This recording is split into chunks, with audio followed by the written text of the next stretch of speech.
صلی اللہ علیہ وسلم نے فرمایا پیسہ کمانے سے منع نہیں، پیسے کو مسلط کرنے سے منع کیا۔ ہدف یہ نہ بناؤ۔ دیکھو پرندہ بھی صبح، پرندہ یہ نہیں کرتا کہ اللہ پہ توکل کرے تو اب گھونسلے میں ہی دھرنا مار کے بیٹھ گیا، میں نے صبح جانا ہی نہیں۔ یہ کوے جتنے ہیں نا یہ وہیں بیٹھ گئے، لیاری میں بیٹھ گئے اور سرجانی ٹاؤن میں بیٹھ گئے کہ چھوڑو یار اللہ پہ توکل کرنا ہے، رزق خود بخود یہیں آئے گا۔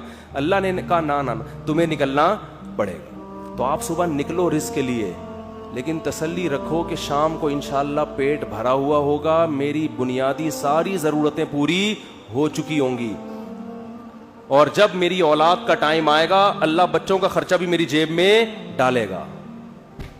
ٹینشن نہ لو کہ 2 بچے ہو گئے تو 3 بچے ہو گئے تو کہاں سے کھلاؤں گا، جس اللہ نے تجھے کھلایا بھائی وہی۔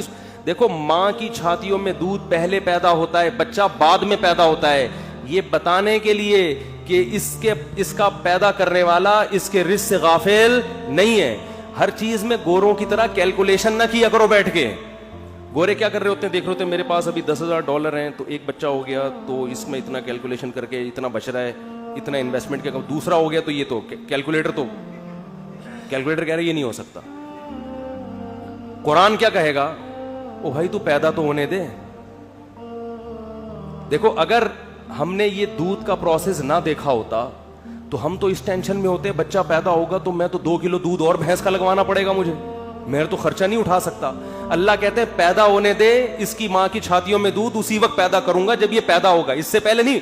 ہم کہتے ہیں نہیں پہلے پیدا ہو ہے بھائی، پہلے ماں کی چھاتیوں میں دودھ آئے پھر ہم دیکھیں گے ہاں بھائی آگے ہے دودھ، اب بچہ پیدا ہوگا۔ اللہ کہتے ہیں نہیں، مخلوق کو آنے دو پہلے، رزق بعد میں آئے گا اس کا۔ تو اس لیے بھائی رزق کمانا ہے، رزق کی ٹینشن نہیں لینی۔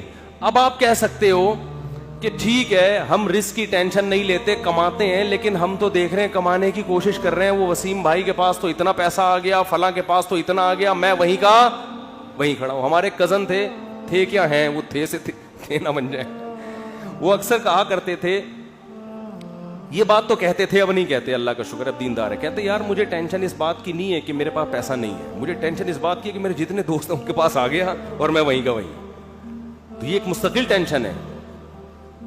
دیکھو اس کا نبی صلی اللہ علیہ وسلم نے حل کیا بتایا ہے، پرندے کی مثال دی ہے۔ پرندہ کمپٹیشن میں کبھی بھی نہیں آتا، سمجھ رہے ہیں؟ پرندہ یہ نہیں کرتا کہ وہ والے چڑیا نے وہاں جگہ اس لوکیشن پہ گھونسلہ بنایا بحریہ ٹاؤن کے قریب اور میں لیاری ندی کے اوپر گھونسلہ، نا نا نا نا نا۔ پرندہ کہتے ہیں میرے لیے، میرے بچوں کی حفاظت کے لیے مجھے گھونسلہ چاہیے، لوکیشن کو وہ زیادہ اہمیت نہیں دیتا، میں دشمنوں سے میری حفاظت رہے، ٹھیک ہے نا، سردی گرمی سے میری حفاظت رہے۔ میں نہیں کہہ رہا آپ لیاری ندی کے اوپر گھر بنائیں، وہ تو حفاظت نہیں رہے گی آپ کی، کیونکہ ندی تو ندی ہے نا۔ تو آپ نے یہ سوچنا ہے کہ مجھے اپنے گھر میں تحفظ کے ساتھ، گھر والوں کے ساتھ رہنے کے لیے چھت چاہیے، یہ چھت اللہ انشاءاللہ میسر کرے گا، چاہے اپنی ہو چاہے کرائے کی ہو، یہ ٹینشن نہیں لینا ہے۔ یہ ٹینشن کہ میری اپنی چھت ہو کرائے کی نہ ہو، یہ آپ کی بنائی ہوئی ٹینشن ہے، اللہ نے اس رزق کا وعدہ آپ سے نہیں کیا ہے، یہ غریبی ہے، یہ غریبی ہے۔ بنیادی ضرورت آپ کی سالن روٹی ہوتی ہے نا۔ ارے بھائی آپ گئے ہوٹل میں نہاری لے آؤ، 2 روٹی لے آیا، نہاری لے آیا، ایک غریبی منگوا لو گے، 2 منگوا لو گے، اس کے بعد کہے گا بھائی یہ غریبی ہے، اصل جو پیسے تھے نا وہ پلیٹ کے تھے۔ اب آپ نے غریبی کو مقصود بنا لیا، آپ جاتے ہی غریبی پہلے منگوا رہے ہو کہ یار 2 نہاری کی غریبیاں لے آ، اس کو غصہ آئے گا بھائی غریبی تو ضمناً ہوتی ہے۔ آج جو غریبی تھی نا، ذاتی گھر غریبی ہے، یہ بنیادی ضرورت نہیں ہے۔ گاڑی غریبی ہے، بنیادی ضرورت W11 میں بہت اچھی طرح سے پوری ہوتی ہے۔ ہم نے تو بھائی 20 سال W11 میں سفر کیا ہے اور اللہ کی قسم اب ترستے ہیں کہ W11 میں بیٹھے ہیں، لیکن اب شہرت اتنی ہو گئی کہ وہ بیٹھ نہیں سکتے، اب وہ W11 والا بھی اٹھ کے آ جائے گا کہ میں نہیں چلا رہا، میں گپ شپ کر رہا ہوں آپ سے۔ ورنہ عامر بھائی W11 کا مزہ آپ نے لیا ہوگا نا۔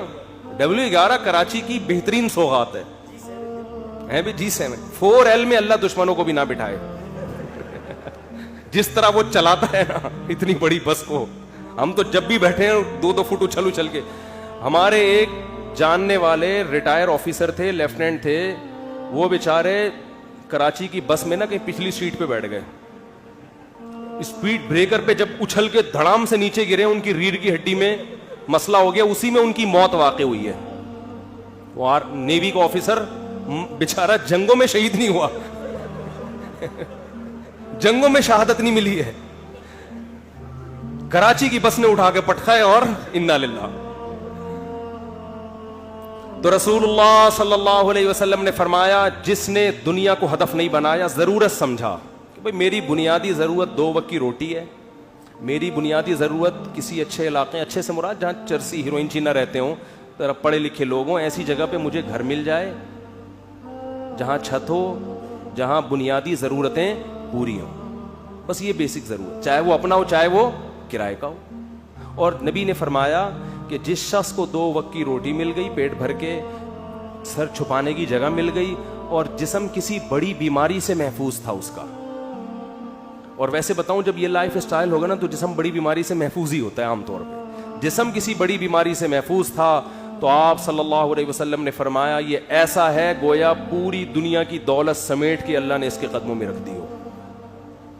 اب اگر یہ ٹینشن لے رہا ہے نا بحریہ ٹاؤن کی اور ڈیفنس کی اور ڈی ایچ اے کی وہ اسکیم میں نے تو یہ گریوی کی ٹینشن ہے, یہ دل میں دنیا کی محبت کی علامت ہے. ایسے شخص کو رسول اللہ صلی اللہ علیہ وسلم نے وعید سنائی کہ یہ مالدار بن تو سکتا ہے مگر اس کے سامنے فقر کا پھندا ایسے لٹکا رہے گا جیسے ایک زندہ آدمی کے سامنے پھانسی کا پھندا